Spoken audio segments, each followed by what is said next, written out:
Hey Home Labbers, a while back we reviewed this guy right here. This is the QNAP TS-364, and frankly we were just blown away by its performance. But this little NAS stock has more to offer with upgradability to 16 gigs of RAM, dual NVMe slots for read-write caching, and so like we did in the DS920 Plus video, I want to take this NAS here, upgrade it to the max, and run our tests again to see if adding more hardware makes it perform better.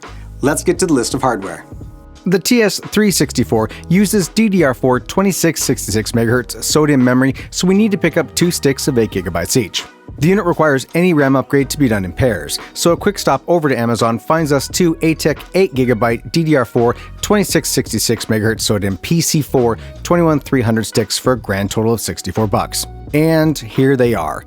I'm a big fan of the black PCB over the green in the Amazon product shots. For reference, I bought 2 individual 8 gig sticks and not a pair for a total of 16 gigs. You can buy a kit of 2 8 gig sticks or 2 individual 8 gig sticks like I did. Typically, it all comes down to price anyway. Nothing really remarkable about this stuff, it's just commodity RAM. Back to Amazon for the NVMEs. I settled on 2 Crucial P2 500GB NVMe sticks. 500 gigs is admittedly overkill, but they're cheap at $55 each, and if you wanted to save a few bucks, you could always get the 250 gig sticks for $40. They have a read speed of up to 2400 megabytes a second and a write speed up to 1900 megabytes a second. Plenty overkill for our 2.5 gig connected NAS. Alright, here they are in real life. Again, they're just your basic PCIe Gen 3 NVMe disks. You can certainly go for a cheaper option out there if you'd like. Since this TS-364 unit is a demo unit for us, we'll end up shelving these disks to use in something else later, so having a 5-year warranty from Crucial is a nice touch. Let's get the new hardware installed. Getting access to the RAM and the NVMe slots on the TS-364 is a bit tricky to say the least. First, we need to pull out the hard disks and set them aside.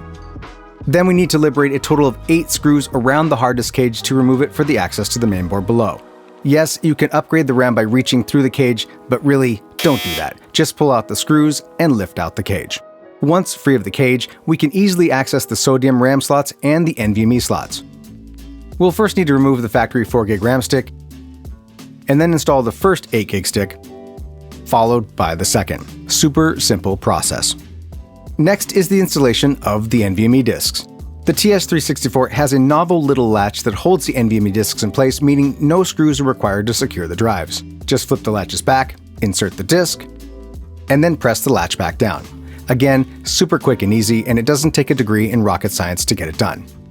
Lastly, we'll replace the disk cage and screw it back together, reinsert the drives, close up the case, and boot the system back up to check that all of our new gear is detected and usable. Alright, let's get logged into QNAP's QTS web UI and check out our new bits. To do this, we'll basically pop open the Control Panel app, and right at the top of the window, we can see the system sees the full 16 gigabytes of RAM. That's a good sign that all of the RAM was detected and we're good to go. If there was something wrong with the RAM, it's likely the NAS wouldn't have booted at all, or we'd have seen a number less than the 16 gigs we anticipated. Let's check on the NVMe disks and get the cache build. We'll pop over to the Storage and Snapshots app, and right away from the overview page, we can see 3 circles indicating the Seagate Ironwolf hard disks and 2 squares signifying the Crucial P2 NVMe drives we installed. Everything is green, green is good. Heading over to the Cache Acceleration tab on the left, we can get to building our NVMe cache. We'll click the big plus in the middle to start the wizard. First, we'll need to select our 2 NVMe disks and change our cache type from read-only to read-write. Notice how the RAID type automatically becomes RAID 1. Just for reference, RAID 1 is a mirror, which is absolutely crucial for protecting your data. When you create a read-write cache, you need data protection for the cache itself, because a failure of an unprotected NVMe filled with write data would likely mean the loss of crucial information. Let's hit next and head to the next screen. We'll leave the over-provisioning settings on our SSDs to the default from QNAP, which is 10%. You can always run their SSD profiling tool to find the optimal settings for your SSDs. Below, we need to select our cache mode. I've seen a lot of caching systems before, and the fact that QNAP allows you to decide how to optimize your cache based on your workload is frankly pretty awesome. Your 2 options are Random I/O, which, like it says, works well for virtualization and database applications, and the second option is All I/O, which is optimized for general file sharing and media streaming. Because our tests target typical SMB network share performance, we'll select All I/O and hit Next. Next screen is where we select which data volume to associate the cache with. Since we really only have a single volume on this NAS, we'll leave it selected and hit Next. Lastly is the summary page. Everything looks good to us, so we'll click Create. QNAP really wants you to know that building this cache is destructive for any data on those NVMe disks. We know this. Check the box and we'll kick off the process. Creation of the cache took about a minute to build, and once it was completed, we were greeted with a hit rate history graph to show how successful the read-write hits to the cache are, as well as general details about the cache as configured. Alright, it's testing time. And very interesting results we have. Like the last video, this is an eye chart, and there's interesting information within these graphs, but really what we're interested in here is the difference between the stock TS-364 results from the last video and the upgraded TS-364 results now. And that, my friends, is where the real story is. Starting with the first comparison graph, the sequential read-write test with a queue depth of 8 and a thread of 1. Remember, these results are averaged across all of the tests, and here we see a big jump in write performance over the stock config. Nearly 20 megabytes a second difference. Pretty impressive. Let's move on. Okay, here's the sequential read-write test with a queue depth of 1 and a thread of 1. Once again, we see a big improvement in the write performance between the stock and the upgraded TS-364, with read speeds essentially being the same. Remember that a queue depth of 1 is the worst case scenario for a sequential test, and with the upgraded hardware, again, there's nearly a 20 megabyte a second difference. Impressive. Now, this is wild. When we talk about random rewrites on mechanical drives, we always have to preface the results with the reminder that mechanical drives don't do well in random tests due to the seek times on platters. But as the results show, with the upgraded TS-364, the seek problem essentially doesn't exist.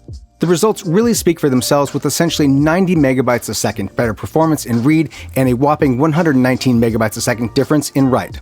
If you own a TS-364, this result alone is enough reason to upgrade your unit. Absolutely stunning results.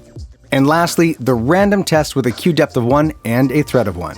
Interestingly enough, between the two units, the results are essentially the same, with a margin of error close enough to be a wash. I'm really not sure what's capping these performance numbers like this, but it's fair to say that the worst-case random test sees no benefit from upgrading. Now, keep in mind, we provision the cache in all I/O mode and not the random I/O mode, which means we might see even better numbers out of the random tests in that cache configuration. However, we really don't feel that mode is going to be the right config for most users of this NAS, since database and virtual machine workloads will be better served being run on different hardware and not directly on the NAS itself. So, what's the TLDR here? The short answer is that upgrading this unit to the max makes a difference. Unlike our video maxing out the DS920 Plus, adding a couple $100 more worth of hardware will take this NAS to the next level, and, in our opinion, takes an already great NAS and turns it into a superstar. Now check out this playlist over here where we put all of the storage reviews we've done in the past. If you're looking for storage for home, your home lab, or the enterprise, you'll find what you need here.